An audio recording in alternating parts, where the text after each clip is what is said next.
వర్షాకాలం వచ్చేసింది, మామిడికాయల సీజన్ అయిపోవచ్చింది. మళ్ళీ మామిడికాయలు తినాలంటే 1 సంవత్సరం పాటు ఆగాల్సిందే.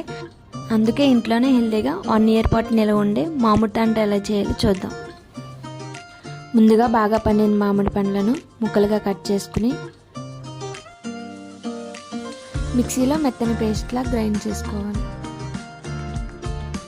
గ్రైండ్ చేసుకున్న పేస్ట్ని స్టవ్ మీద బౌల్లో వేసి రుచికి తగినట్టు బెల్లం వేసుకుని దగ్గర పడే వరకు మధ్య మధ్యలో తిప్పుతూ ఉండాలి. ఈ విధంగా జెల్లీలా దగ్గర పడిన తర్వాత ఒక ప్లేట్కి నెయ్యి అప్లై చేసి మ్యాంగో పేస్ట్ని ప్లేట్ అంతా స్ప్రెడ్ చేయాలి.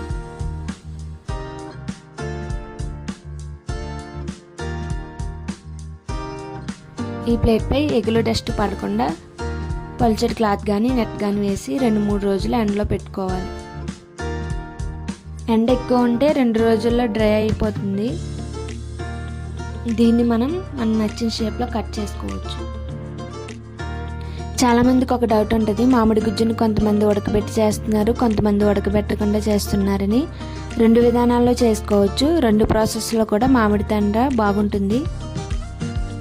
అంతే, ఎంతో సింపుల్గా మామిడి తాండ్ర రెడీ అయిపోయింది.